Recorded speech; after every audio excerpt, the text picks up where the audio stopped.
반갑습니다. 사회자분께서 잘 소개해 주셔서 감사드리고 기독교 환경운동연대에서 일하는 김영현 목사입니다. 순서지에 보니까 환경주일 영상을 본다 그래서 방심하고 있다가 네.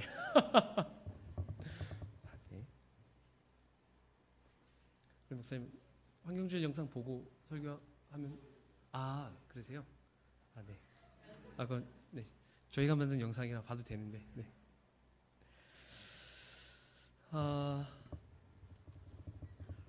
오늘 강사가 오면 담임 목사님과의 인연 이런 거를 좀 이야기하곤 하죠. 네. 제가 지난번에 가족들하고 한번 와서 예배 드렸었는데요, 작년에. 지금도 가족들은 평창에 있고, 네. 저만 서울에서 생활하고 있습니다. 작년에 서울에 막 와서 마음 둘 곳 없어. 네. 저녁 때마다 슬피 울며 외로워하고 있을 때에 우리 이수경 목사님께서 불쑥 전화를 주셨습니다. 밥 사주시겠다고. 그래서 여기 옆에 있는 추어탕 집에서 저녁을 먹었는데 영혼이 따뜻해지는 느낌이랄까요? 이수경 목사님께서 전해주시는 그 사랑, 그게 제 영혼을 참 따뜻하게 했었습니다. 그래서 그 식사의 자리가 참 깊이 마음에 남아 있습니다. 이 자리를 빌어 다시 한번 감사드리고요. 우리 박창규 목사님하고는 기독교 환경운동연대 집행위원으로 꽤 오래 함께 했었습니다. 제가 박창규 목사님을 뵙고서 두 가지 생각이 딱 들었었습니다. 첫 번째는 제가 만난 목사님들 중에 잘생긴 거로 하면 손가락 안에 꼽힌다. 정말 인물이 참 좋다. 그리고 만나면 만날수록 반듯한 사람이구나라는 생각을 계속 가졌습니다. 저는 좀 껄렁껄렁하거든요. 네. 박창규 목사님은 어떻게 사람이 저렇게 스탠다드를 할까? 만날 때마다 그 생각을 하고 있습니다. 오늘 이렇게 귀한 자리 만들어 주신 우리 이수경 목사님, 박창규 목사님, 그리고 또 새사랑교회 성도님들께 다시 한번 감사드립니다. 저희 잠깐 기도하죠. 하나님, 오늘 새사랑교회에서 함께 모여 예배합니다. 오늘은 특별히 환경주일입니다. 하나님께서 보시고 참 좋았다, 참 아름답다라고 하신 이 창조의 세계가 인간의 욕심과 탐욕으로 인해 신음하고 아파하고 있습니다. 이제 우리 모두가 이 창조 세계를 회복하는 녹색 그리스도인, 녹색 교회로 거듭나고 다짐하는 이 귀한 예배의 시간이 되게 하여 주옵소서. 부족한 종의 모습은 감추어 주시고 이 시간 예수님의 십자가만 영광받는 귀한 시간 되기를 원하오며 예수님의 이름으로 기도드립니다. 아멘. 네, 오늘 그 뒤에 우리 PPT 넘겨주시는 우리 방송 우리 부장님하고 저하고 이제 호흡이 잘 맞아야 됩니다. 네. 첫 화면 띄워주실까요? 네. 요거 전화면 제목. 네. 보시기에 참 좋았더라 오늘 말씀 제목입니다. 제가 오늘 설교 시간이 딱 한정돼 있어서 말이 좀 빨리 나갈 수도 있는데요. 네. 귀를 쫑긋 세우고 들어주시기 바랍니다. 요 근래에 무얼 보고 깜짝 놀라거나 좋다라고 감탄해 보신 적 혹시 있으십니까? 우리 사회 보신 오늘 집사님. 좋다. 혹시 주식 투자를 하고 계시면 요즘 그렇죠. 코스피가 3천이 넘어가고 좋다. C라는 영어 단어 PPT 화면만 계속 띄워주셔야 돼요. 네, C라는 영어 단어가 있습니다. C는 보는 겁니다. 근데 이건 그냥 보는 겁니다. 두 번째 뜻이 구경하다예요. 구경하다. 그런데 이런 단어도 있습니다. look입니다. 바라보고 살펴보는 거. 이건 집중하는 겁니다. 예수님께서 공중에 나는 새를 보라 할 때 저 보라는 look입니다. C랑은 조금 다른 거죠. 집중해서 봐야 보이는 게 저 look입니다. 바라보고 살펴보고. 들에 핀 백합화를 보라. 저건 그냥 보이는 게 아니거든요. 집중해야 보여야 look입니다. 이런 단어도 있습니다. search. 찾고 연구하는 겁니다. 우리가 백사장, 모래사장에서 뭐 찾는다 그러죠? 반을 찾는다 할 때 저 찾다가 서치입니다. 조금 느낌이 다르죠. See, look, search. 하나님께서 이때에 신령과 진정으로 예배하는 사람을 찾으신다 할 때가 저 search입니다. 찾는 겁니다. 그런데 우리는 어느 장소, 같은 장소와 같은 일을 다 겪어도 기억되는 게 같을까요? 다를까요? 다 다릅니다. 왜 그럴까요? 왜? 우리는 어느새 C를 하든 룩을 하든 서치를 하든 다 다르게 사건을 경험합니다. 왜? 우리는 어느새 내 관심 가는 것을 나도 모르게 자연스럽게 찾게 되어 있기 때문에 그렇습니다. 예를 들어보죠. 저는 길 가다가 뭐가 눈에 들어오냐면 교회가 눈에 들어옵니다. 저의 최고의 관심은 교회거든요. 그래서 지나간 저기 뭐 감리교회가 있었네. 저기 성결교회가 있었네. 뭐 이런 거죠. 오늘도 여기 오다 보니까 저희 감리교회 중에 좀 큰 교회가 여기 하나 있더라고요. 전 이름만 들었는데 오늘 여기 뒤에 있는지 오늘 처음 봤습니다. 이것도 역시 가다 보니까 교회 네, 뭐 이렇게 이거 혹시 유튜브 방송 나가나요, 목사님? 아 그렇구나. 이거 네 여기까지만 하겠습니다. 네, 제가 참 저희 같은 감리교회지만 부끄러운 교회로서 이렇게 한번 또 예를 들어보죠. 신앙이 무엇이라고 생각하십니까? 신앙, 믿음이 뭘까요? 물론 여러 가지로 설명할 수 있겠지만 저는 믿음과 신앙은 하나님의 관심과 나의 관심이 같아지는 게 믿음입니다. 이게 신앙입니다. 간단하죠? 그러니까 하나님이 보고 좋다라고 하신 걸 나도 보고 좋다 하면 믿음이 있는 겁니다. 하나님이 보고 나쁘다라고 하신 걸 나쁘게 보면 이게 신앙입니다.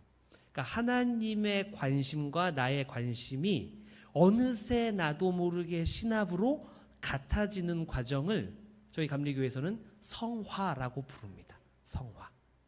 그러면 반대로 믿음 없음은 뭘까요? 불신앙은 뭘까요? 불신앙. 하나님의 관심과 나의 관심이 달라지는 거죠. 간단합니다. 그러니까 하나님이 보고 나쁘다라고 하신 게 자꾸 좋아 보이면 이게 믿음 없는 겁니다. 이해가 되시나요? 네. 하나님이 보고 좋다라고 하신 게 별로인 것 같은데요. 제 눈에 별로 눈에 안 들어오는 이러면 이제 이게 믿음 없고 신앙 없어지는 겁니다. 예를 한번 들어보죠. 하나님께서 태초에 에덴 동산을 만드시고 그 안에 아담과 하와를 두셨습니다. 처음에는 사이가 관계가 참 좋았죠. 그래서 하나님께서 아담과 하와에게 동산에 있는 모든 것을 너희 맘대로 하되 뭐 하나만은 선악과 하나만은 이거 먹지 마라. 이거 먹으면 정령 죽으리라 라고 경고하셨습니다. 아담과 하와가 하나님과 관계가 좋고 하나님과 관점이 같을 때는 아마도 그 선악과 있는 근처에도 가지 않고 쳐다보지도 않았을 겁니다. 그런데 사단 마귀가 뱀의 모습으로 와서 아담과 하와를 깨죠. 그만 호박 넘어갑니다. 그 넘어가는 과정을 성경은 뭐라고 증언하고 있냐면 그 선악과가 어떻게 보였다고요? 먹음직도 하고 보암직도 하더라. 관점이 달라졌습니다. 선악과가 나쁘게 보이다가 좋게 보이는 게 죄의 시작이라고 성경은 이야기합니다. 그러니까 관점이 같았다가 달라지는 게 죄의 시작이라는 거죠. 그 이후에 사람들이 또 모여서 높은 건물을 지었습니다. 하늘 끝까지 올라가면 하나님처럼 될 수 있을 거라는 생각이었기 때문이었죠. 그 건물이 뭐죠? 바벨탑입니다. 사람들이 그 바벨탑을 지어놓고 얼마나 뿌듯하고 자랑스러워 했겠습니까? 하나님, 우리가 지은 이 건물을 보십시오. 대단하지 않습니까? 제가 평창에 10년 살다가 서울 왔는데요.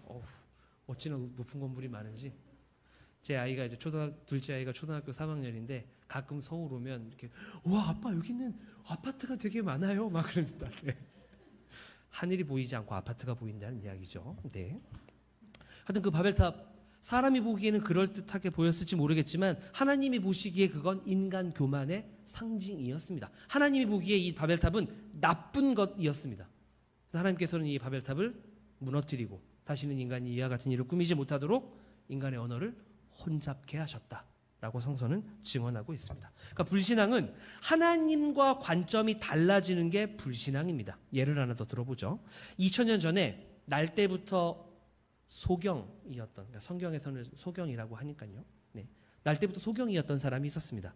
바리새인들과 다른 사람들은 와서 너가 소경으로 태어난 것은 너의 죄든 너의 부모의 죄든 아무튼 너는 죄 때문에 소경으로 태어난 거야 라고 이 사람을 정죄했습니다. 하지만 이분이 나타나셔서 아니, 이 사람이 소경으로 태어난 건 죄 때문이 아니라 뭐 때문에요? 하나님의 영광을 드러내기 위함이라 라고 말씀하신 분이 있습니다. 이분은 하나님과 관심사가 100% 일치하셨던 분입니다. 그래서 이분을 만나면 사람들은 우와, 하나님을 만난 것 같다 라고 고백하였고요. 이분을 하나님의 아들이라고 믿기 시작했습니다. 이분이 바로 누구냐면, 누구죠? 잘 모르시는 것 같은데. 이분이 누구죠? 예수님입니다. 맞습니다. 예수님, 하나님과 관심사가 가장 같았던 분. 예수님께서 이렇게 이야기하셨습니다. 누가복음 12장 27절입니다. 백합화를 생각하여 보라. 솔로몬의 모든 영광으로도 이 꽃 하나만큼 훌륭하지 못하였느니라. 예수님께서 하신 모든 말씀에는 다 그 당시의 맥락 이런 것들을 따져봐야 저 말씀의 진짜 의미가 더 잘 살아납니다. 왜 예수님께서 이 말씀을 하셨냐면 당시의 유대인들의 관심사 뭘 찾고 있었냐면 이 사람들은 온통 먹고 마시고 입는 것, 그러니까 하나님의 영광, 하나님의 축복을 받으면 잘 먹고 잘 마시고 잘 입는다고 이 사람들은 믿고 있었습니다. 요즘이랑 비슷하죠. 네. 그래서 예수님께서 하신 말씀이 뭐냐면 너희들은 무엇을 먹을까? 무엇을 입을까? 염려하지 마라. 오히려 하나님의 나라와 의를 먼저 구하면 너희가 구하는 것보다 더 좋은 하나님의 나라와 의를 우리에게 허락하시겠다라고 말씀하시는 겁니다. 그러면서 저 말씀을 하셨는데 저 말씀에 한 사람이 등장하죠. 한 인물이 등장합니다. 누구죠? 솔로몬. 왜 솔로몬을 콕 집어 이야기하셨을까요? 왜? 롤모델이라는 말이 있습니다. 우리 여기 앞에 혹시 장로님, 네. 혹시 자녀 교육 하시면서 롤모델이라면 이분이 훌륭하니까 이분의 인생을 잘 보고 배워라 라고 혹시 이야기하신 없으세요? 네. 단호박이시군요. 네. 네. 롤모델이 참 중요합니다. 닮고 싶은 사람, 존경받는 사람. 그러니까 이 사회, 이 시대의 롤모델이 누구인지를 잘 보면 그 시대가 뭘 추구하는지를 알 수 있습니다. 대한민국 사회의 롤모델은 누구일까요? 한번 잘 생각해 보시기 바랍니다. 저 어렸을 때는 뭐 돈 많은 사람이라면 이건희, 이건. 네. 유대인들, 그러니까 2000년 전에 유대인들의 롤모델은 누구였냐면 솔로몬이었습니다. 왜? 솔로몬이 하나님께서 주신 지혜로 백성들을 잘 다스려서? 아니요. 솔로몬이 가장 돈이 많았던 사람이었기 때문에 그렇습니다. 솔로몬의 인생을 잘 보면 솔로몬이 하나님이 주신 지혜로 그걸 잘 활용하나요? 아니요. 그의 인생의 말년에 오죽하면 솔로몬 사후에 나라가 둘로 쪼개지게 됩니다. 그러니까 솔로몬은 존경받을 롤모델이 될 만한 사람이 신앙의 눈으로 보면 아닙니다. 근데 그럼에도 불구하고 유대인들은 저 솔로몬을 닮고 싶어 했어요. 솔로몬에게 하나님의 영광이 임했다라고 믿고 나도 그런 영광을 좀 받았으면 하고 생각했던 거죠. 하지만 예수님께서는 오셔서 뭐라고 말씀하신 거냐면 하나님의 영광은 솔로몬에게 있지 않다. 어디에 있다? 들에 핀 백합화에 있다. 이게 관점이 다른 겁니다. 어디에서 하나님의 영광을 찾느냐라는 거죠. 이 시대는 들에 핀 백합화에서 하나님의 영광을 찾지 않습니다. 너무나 흔해서 아니면 뭐 을에 있었던 것이라고 무시하고 막 대하고 있는 거죠. 하나님과의 이 관점이 달라진 이 세상. 이런 시가 있습니다. 네. 짠. 네. 잘 아시는 시죠. 풀꽃이란 시입니다. 한번 읽어보실까요? 자세히 보아야 예쁘다. 오래 보아야 사랑스럽다. 너도 그렇다. 옆에 오신 분들하고 인사하실까요? 자세히 보아야 예쁘답니다. 인사하시죠. 자세히 보아야 예쁘답니다. 오래 보아야 사랑스럽답니다. 그리고 옆에 분들에게 인사해 주세요. 저를 그렇게 바라봐 주세요. 네. 네, 저를 그렇게 바라봐 주. 저는 이 시를 읽을 때면 하나님의 관점, 하나님의 시선, 하나님의 마음이 느껴집니다. 제가 뭐 구원받을 자격과 조건이 있어서 저를 하나님께 구원해 주셨겠습니까? 저를 하나님께서는 오래 보고 자세히 보아주시는 거죠. 오래 길이 참는다라고 성경은 증언하고 있습니다. 하나님께서 나를 언제까지 오래 보고 자세히 보시냐면 언제까지? 사랑스럽고 예뻐 보일 때까지. 그게 바로 하나님의 관점이고 하나님의 그 마음으로 우리는 구원받았습니다. 그러니까 이 오래 보고 자세히 보는 게 하나님의 관점입니다. 현대인들은 어떤가요? 요즘 아이들 유튜브 영상 쇼츠라고 혹시 아세요? 네, 제가 6학년 딸아이한테 배우고 있는데 한 1.5초, 2초가 재미가 없으면 바로 넘어갑니다. 탁탁. 네. 광고 같은 것들 보면 얼마나 트렌드가 빨리 바뀌어가는지 뭐 잘 아시겠죠? 광고가 자본주의의 아주 총알을 잘 드러내는 상황인데 이 광고 같은 것들을 보면 요즘 이렇게도 표현하더라고요. 과시소비라고 들어보셨어요? 과시소비.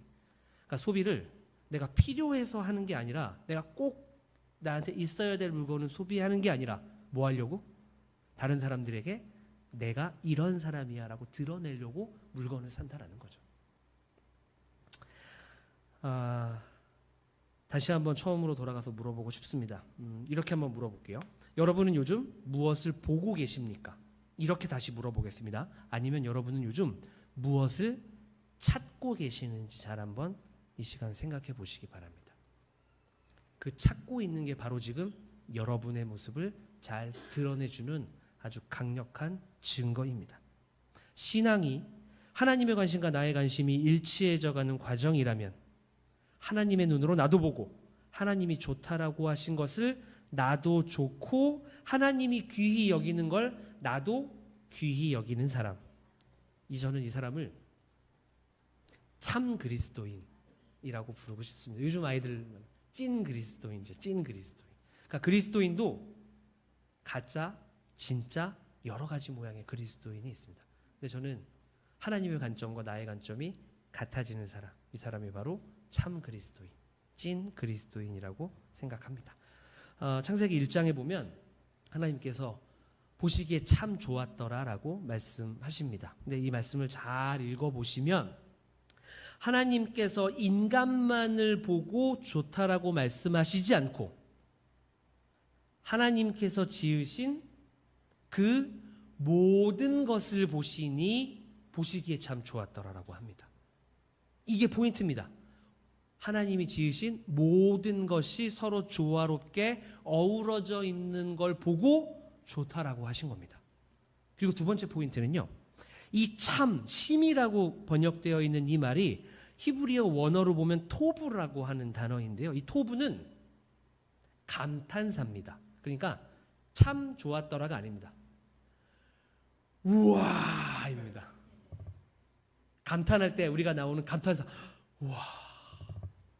또 읽어야 이 말씀은 확 와닿습니다. 하나님의 마음이 느껴집니다.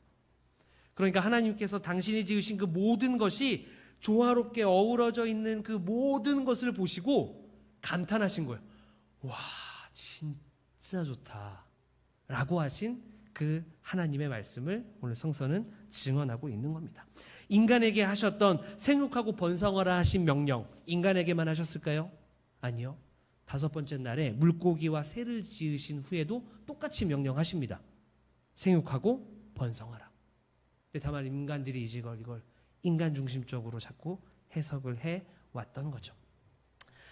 하나님이 보고 깜짝 놀랄 만큼 하나님의 감탄사를 불러일으킨 그 하나님의 창조 세계와 자연 만물을 과연 우리는 어떻게 바라보고 있는지, 하나님이 감탄하신 것처럼 감탄하고 있는지, 아니면 원래 있었던 것이니 그저 당연하게 아무런 감정의 변화 없이 받아들이고 혹 무시하고 있진 않은지 잘 한번 생각해 보아야 합니다. 하나님을 모르는, 하나님을 믿지 않는 이 시대는 하나님이 만드신 것에 감탄하기는커녕 사람이 만들어 놓은 그 무엇을 찾고 감탄하고 있습니다. 건물이 될 수도 있겠고요. 자동차, 요즘 과학기술 뭐가 될 수도 있겠죠. 그러니까 하나님이 만드신 것 말고 인간이 만든 것을 찾고 감탄하고 있는 이 세대를 향한 하나님의 경고가 있습니다. 이사야 2장 8절입니다. 그 땅에는 우상도 가득하므로 그들이 자기 손으로 짓고 자기 손가락으로 만든 것을 경배하여 라고 말씀합니다. 우상이 뭐라고요? 자기 손으로 짓고 자기 손으로 만든 것을 경배하면 이게 우상이랍니다. 이런 말씀도 있습니다. 사도행전 7장 48절입니다. 그때에 그들이 송아지를 만들어 그 우상 앞에 제사하며 자기 손으로 만든 것을 기뻐하더니 라고 경고합니다. 황금 송아지가 집에 하나씩 있으시죠? 다? 없으세요? 네. 황금 송아지가 뭘까요?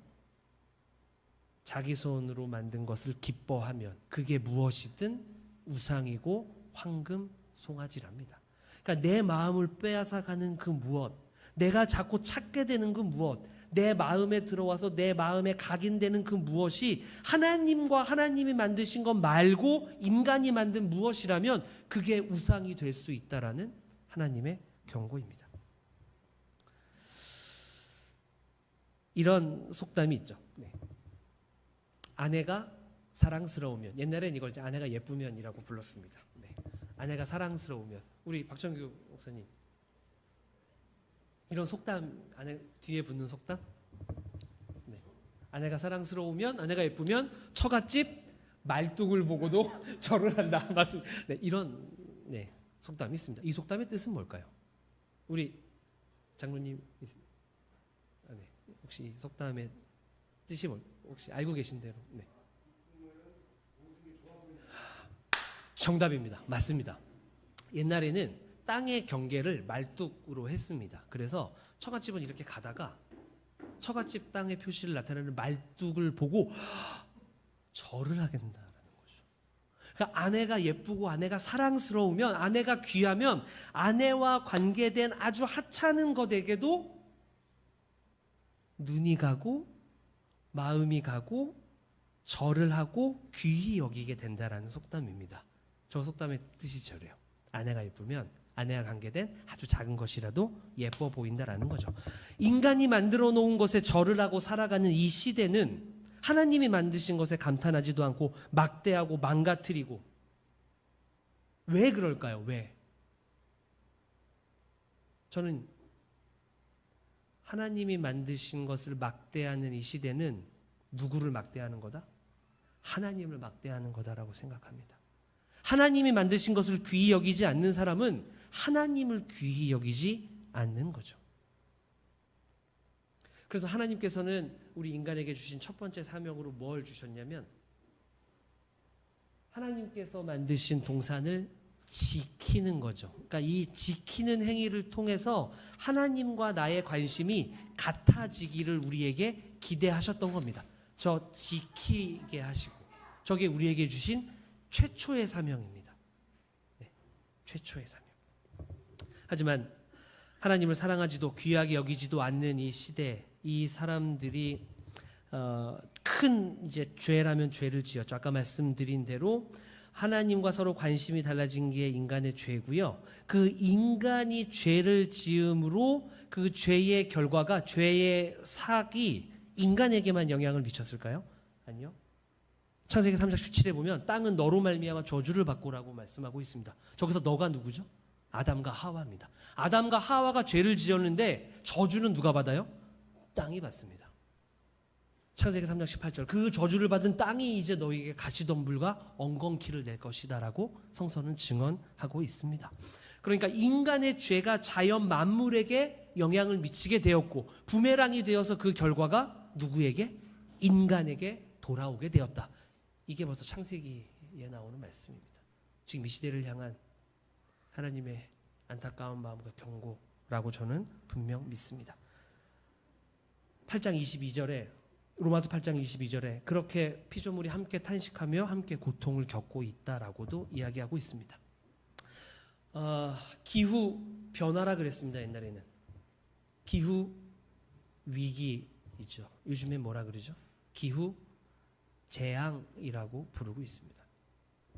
올여름 날씨 정말 이상하죠? 4월 달에 겨울옷 다시 넣어놨다가 꺼내신 분 계시죠? 이상합니다. 날씨가. 네. 올해 장마가 이렇게 일찍 시작된 것도 역시 이상합니다. 10여 년 전에 파리 기후 협약을 맺어서 지구 평균 상승 온도를 1.5도로 막아야 한다라고 각국 정상들이 다 사인했습니다. 아무도 안 지켰습니다. 아무도 안 지켰습니다. 대한민국은 기후 악당 국가 중에 하나입니다. OECD 국가 중에 4등에서 5등 하는 탄소를 많이 배출하는 국가입니다. 왜 1.5도냐면 2도 이상 올라가면 무슨 일이 벌어질지 기후학자들이 예측이 안 된답니다. 이 임계점을 넘어버리면. 작년 여름 기억나십니까? 사상 최악의 더위였죠. 네. 제가 얼마 전에 우리나라에서 아주 유명한 기후학자, 지질학자 강의를 하나 듣고 왔는데 그분 이야기가 지금처럼 기후가 온도가 이렇게 상승하게 되면 2도 밑으로는 못 막는다. 무조건 2도는 넘는다. 그런데 화석 연료가 앞으로 이제 계속 비싸져서 화석 연료는 이제 돈 때문이라도 그만 쓸 수밖에 없대요. 신재생 에너지로 지금 전 세계는 다 가고 있거든요. 대한민국만 좀 거꾸로 갔지만 앞으로는 하여튼 그래서 이 화석 연료를 제로로 만들고 신재생 에너지를 쭉 100%로 가서 이 모든 거를 다 고려해 봤을 때 2060년 정도가 되면 2060년 넘으면 약 3도가 오른답니다. 3도. 지금 지구 평균 온도가 산업혁명 이후에 1.1도 올랐거든요. 근데 2060년이 되면 3도가 오른대요. 3도가 오르면 작년 폭염, 대한민국의 폭염 열대야가 대략 보름에서 20일 정도 되거든요. 근데 3도 정도가 오르면 여름, 그러니까 작년 같은 폭염이 얼마나 지속될까요? 이 사람이 예측하는 겁니다. 5달이랍니다. 작년 여름 같은 더위가 5달 동안 계속된답니다. 그럼 어떤 사람들은 시원한 에어컨 있는 데서 지내면 되지. 근데 이 학자가 얘기하는 게 그 무더위에 버틸 수 있는 에어컨 다 다시 만들어야 될 거라고. 냉동시설 다 다시 만들어야 된다. 그러니 지금처럼 과학기술로 많이 만들고 과학기술이 해결해서 이 모든 문제들을 해결하겠지라고 생각하는 건 어찌 보면 인간의 또 다른 교만일지 모른다라고 그 과학자가 종교의 언어로 경고하더라고요. 인간의 죄가 부메랑으로 인간에게 다시 돌아오고 있습니다. 지구에 있는 모든 생명들이 멸절의 위기에 처했습니다. 그런데 성경은 또 이렇게도 이야기합니다. 로마서 8장 19절이죠. 이렇게 고통받고 피조물이 신음하고 있는데 그 피조물이 기대하는 사람이 누구냐면 하나님의 아들, 딸, 하나님의 자녀들이 나타나기를 기다리고 있다라고 성서는 증언합니다. 이 하나님의 자녀들이 자기들이 처한 고통에서 해방시켜준다라는 거죠. 저는 이 사람들을 녹색 그리스도인이라고 부르고 싶습니다. 그리고 녹색 그리스도인들이 모인 교회가 바로 우리 새사랑교회처럼 녹색 교회인 거죠. 그렇다면 녹색 그리스도인은 어떤 사람일까요? 녹색 그리스도인은 어떤 사람일까요? 첫 번째는 하나님을 지극히 사랑하는 사람입니다. 사랑이 전부입니다. 그러니까 사람의 속사람을 바꾸어 놓는 힘이 뭘까요? 저 세상은 돈, 명예, 권력이라고 이야기합니다. 물론 그게 사람의 순간의 선택은 바꾸어 놓을 수 있을지 모르지만 속사람을 바꾸어 놓지 못합니다. 그래서 성경은 이야기하죠. 사랑이 전부라는 겁니다. 저 사랑, 하나님을 지극히 사랑하는 사람. 하나님을 사랑하면, 아내를 사랑하면 말뚝이 귀히 보이고 절하는 것처럼 하나님을 지극히 사랑하는 사람은 하나님이 지으신 모든 것이 다 사랑스러워 보일 수밖에 없습니다. 성서는 이렇게 증언합니다. 요한일서 1장 20절 보는 바 그 형제를 사랑하지 아니하는 자는 보지 못하는 바 하나님을 사랑할 수 없다. 간단합니다. 눈에 보이는 형제 자매를 사랑하지 않는 사람은 누구를 사랑하지 않는 거예요? 하나님을 사랑하지 않는 겁니다. 눈에 보이는 형제 자매를 사랑하는 사람은 누구를 사랑하는 사람이죠? 하나님을 사랑하는 사람입니다. 하나님을 지극히 사랑하시는 우리 새사랑교회 성도님들이 되시기를 부탁드립니다. 그리고 두 번째는 작은 일부터 시작하는 겁니다. 텀블러 다 가져오셨죠? 네. 손수건 이런 거. 네. 제가 환경운동 하러 다니면서 제일 많이 받는 질문 중에 하나가 그겁니다. 이렇게 많이 망가지고 있는데 손수건 하나, 뭐 텀블러 하나 쓴다고 뭐가 달라져? 라는 질문 참 많이 받습니다. 물론 많이 달라지진 않습니다. 근데 저는 아침에 손수건과 텀블러를 챙겨 나오면서 하나님께 저를 지켜달라는 기도를 합니다. 하나님, 제가 물질의 풍요와 탐욕으로부터 시선을 돌리고 하나님이 만드신 저 아름다운 자연, 저 창조 세계를 바라보고 감탄하게 하여 주십시오라고 기도하는 마음으로 손수건, 텀블러 가지고 나오며 그날 하루를 살아갑니다. 작은 일부터 시작하시는 겁니다. 네, 뭐 이런 거 다 하고 계시죠? 네. 네. 환경보호 트렌드가 바뀌었습니다. 예전에는 쓰레기 주웠죠. 요즘에는 재활용 잘하기. 대한민국이 재활용 제일 잘하는 거 아시죠? 근데 이제 재활용 잘하는 거는 안 됩니다. 재활용 잘하는 건 일단 많이 만들어서 쓰레기를 잘 분류하자라는 거잖아요. 근데 이 모든 과정에서 다 뭐가 나오냐? 탄소가 나옵니다. 그래서 이제는 쓰레기를 만들지 않기로 가야 됩니다. 이걸 이제 잘 아시는 여러분들도 하고 계시는 제로 웨이스트라고 부르죠. 네, 쓰레기를 제로로 만들자는 겁니다. 그래야 탄소가 안 나오니까. 단순 소박 절제의 삶이고요. 저는 이 사람들을 저탄소 인류라고 부르고 싶습니다. 그리고 교회 이야기 하나 하죠. 녹색 교회는 뭘 해야 할까요? 첫 번째는 교회 안에서 탄소 중립을 위한 여러 가지 활동을 하시는 겁니다. 교회 플러스 우리 성도님들의 가정에서 어떻게 하면 탄소를 줄여나갈까? 일단 이게 첫 번째입니다. 단순 소박 절제의 삶은 나부터 살아가는 거죠. 두 번째는요. 태양광 발전소로 대표되는 신재생 에너지에 관심 가져야 됩니다. 아주 감사하게도요. 요즘 한국교회 여러 교단에서 태양광 발전소를 지어주는 일, 그러니까 우리 교회에 짓는 것 플러스 옆에 교회, 이웃 교회에 지어주는 일들이 막 생겨나고 있습니다. 도시교회가 농촌교회에 지어주고요. 저희 지난번에 저희 감리교 같은 경우는 해외 선교지, 라오스 선교지에 태양광 발전소를 지어줬습니다. 결국 에너지 문제거든요. 어떤 에너지를 사용하느냐. 신재생 에너지 태양광 발전소 만드는 일에 교회가 관심 가져야 합니다. 그리고 숲 조성하는 일. 하나님이 만드신 가장 좋은 탄소를 흡수하는 탄소 흡수원이 있습니다. 그게 뭐죠? 숲나무입니다. 우리가 살면서 어쩔 수 없이 탄소를 막 뿜뿜합니다.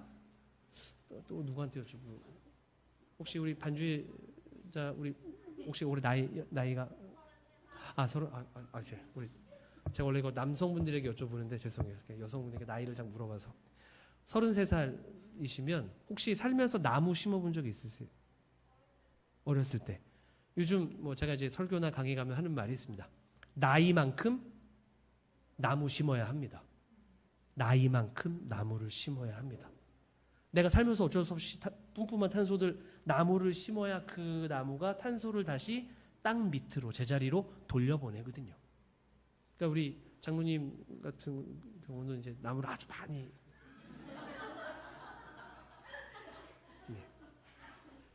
직접 가서 못 심으시면 저희 이제 은총의 숲 같은 이제 나무 심는데 잘 이렇게 이야기. 네. 네. 마지막 1분. 요건 이제 저희 기독경영운동연대 일인데요. 뭐 박정희 목사님이 평상시에 잘 설명해 주셨을 테니까 쭉쭉쭉 넘어가서 마지막. 네. 제가 이런 단체에서 일을 하고 있습니다. 요 하나만 전으로 은총의 숲 이야기 1분만 하고 마치도록 하겠습니다.